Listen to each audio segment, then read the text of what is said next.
Twice a winner here with two different teams. Yeah. Nice. A lot of guys aren't starting this race. Back in the old days, used to see Rob Hales and all that. Is it a chore to have to do a race this early? Not really. I mean, if you look at a real pro calendar, they've started racing in January, February already, and 2 years ago we were racing in January or February or something like that. Yeah. And you get 3 months into the winter, which we are now, November, December, January, and you kind of bored of training really, especially where I live, where most of the time you're alone and it's wet. It's no warmer either in Cornwall, despite what anyone really says, certainly this winter. Yeah. So then you just want to meet up with your team and ride with your teammates and do a race. And it doesn't matter what the race is. Like last week they did Hillingdon, and obviously they had a lot of fun.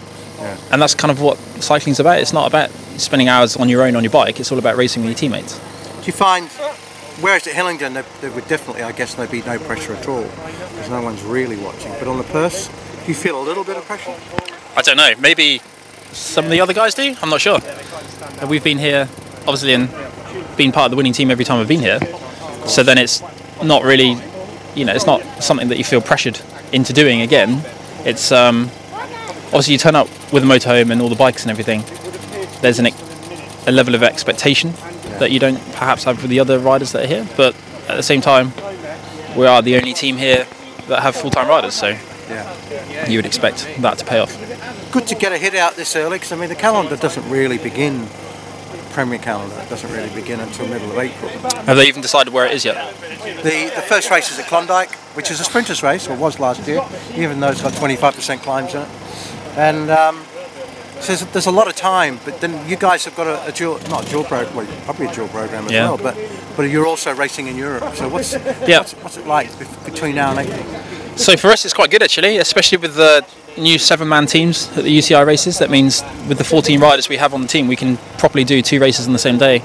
Like some of our biggest races this season are in the next 4 weeks. So we've got GP Liège in France, which is quite a nice race. I did it years ago. I think they've changed the circuit, but it was good fun.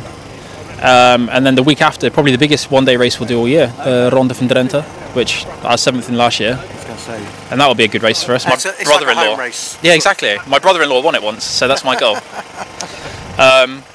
So we've got that, and then on the same day we've got the Dorp and Omloop in Rutve in Holland as well. And then I think there's like a quiet weekend the weekend afterwards, where we've got a Canyon commercial day and a corporate day.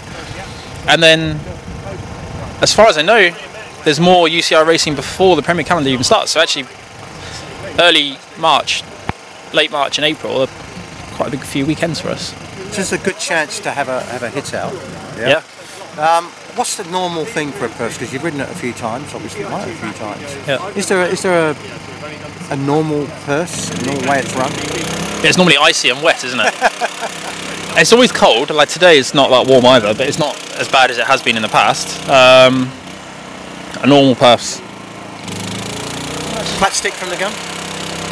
It's quite fast from the first hill, isn't it? Generally speaking, someone's trained hard on their turbo trainer and wants to go hard, or Tim Alverson wants his team to attack. But are you guys wanting to? I mean, it's 85 riders. Yeah. That can be, a bit more dangerous if you've got a break of 10 down the road. Yeah, it's a funny bunch actually, because it is quite mixed. So you've got a lot of guys that are perhaps even racing for the first time. But it's a really good circuit. It's a real shame that the race isn't longer. It's a real shame the race isn't attended by more teams, because it's probably one of the best circuits that we race all year in the UK actually.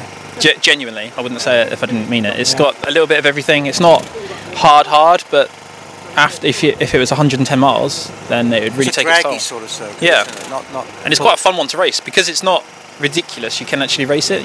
No one's scared of it. Yeah. What are the goals? 2018. I can't believe I'm saying 2018. Yeah, it doesn't seem quite possible, but I didn't really have the best year last year after May, so just right those wrongs, as it were. Yeah. I always maintain that I'll continue to race as long as my best results are better than they were the previous year. So I have to beat those results, and then I'll be happy. Really. Yeah. Win a few more races would be nice. Anything on the home front that sort of catches your eye, race-wise? Yeah, I like Rutland.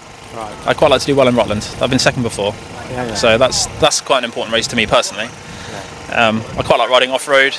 quite like how unique that event is compared to everything else we ride in the UK. So that would be one that I'd like to do well in. I guess it must be a little bit difficult to pick a race or pick races when you've got a program which is encompassing European races as well. Yeah, I mean, it's hard to choose which ones you want to target, but then if you're fit and going well, you can almost target everything for a certain period. So that's the main goal, really, is to be fit, healthy and strong enough to do well no matter what the race is. That's always kind of been something I've enjoyed feeling, because then you go to every race and you feel prepared. Finally, let's talk about winter training, because it does seem, I don't know about you, but it seems ages and ages since we've actually seen each other. How has the winter been in terms of, have you based yourself here all the time? Because you've got a young family, so it's difficult just to be a single guy and just run off to Mallorca. Yeah, that is hard. So we've been at home. I had 2 months off after the Tour of Britain, after the crash. I really hurt my knee. Right. And then started training in November, had my best ever month of training. December was pretty similar. And then January, I've been at home the entire time. We spent a week in Holland with family over New Year, which is nice to go and train somewhere else. I think the weather, if you look at the weather that some of the guys have had in Spain, it's not been great either. They've had rain and it's been cold. All of Europe's been cold this winter.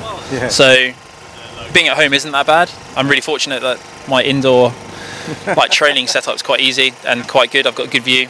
Yeah. So it's almost like being outdoors without getting cold and wet.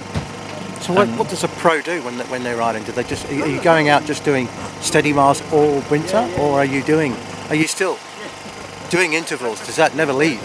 No. So I think I've only done a few rides where I didn't really do any intervals this winter. Most of them have been like zone 3, zone 4. So it's been quite hard, especially when you get to like the 5th or 6th hour of a ride, or if you get the ride wrong and you're in the 7th hour, which is often the case. We moved house, so we live in a different place now. So all my rides are like 30 minutes longer or 30 minutes shorter than they used to be, and you end up. It's just hard to get your head around. It's quite hilly as well. But and do you find lots of intervals with a structured training or with those efforts, the training is actually easier than just riding a bike?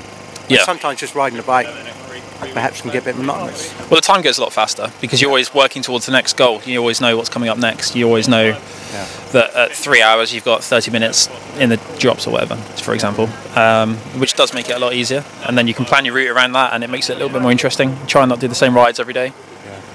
It's good. The time goes quickly as you get older as well. That's the big difference. 3 years ago, a 4-hour ride still felt like it was a 4-hour ride, whereas now a 4-hour ride feels like a short day on a bike. And that's the biggest difference. Well, the final question on the winter training, indoor training. In my day, all you had was a turbo, and you had to set up a computer perhaps, or a video or whatever. There was very little options. Now there's a lot of options. Has indoor training got easier? Well, not obviously necessarily easier, but less boring. Certain things exist like Swift, but I tried it and I ended up putting a film on and just having it there in the background to record some distance. It's not really my thing. It's still not riding outside. So music or films are still what I would go to try and make the day a little bit easier. There was one day this winter I spent 5 hours indoors. I did an hour outside, got so cold and wet that I decided to go home. But I also decided I really, really wanted to do the ride. So I spent 5 hours indoors, and after 90 minutes, it doesn't get any worse. You could go and sit on the sofa, or you could just carry on pedaling. So stick with it. Film, yeah, exactly. All right, well done. Good luck.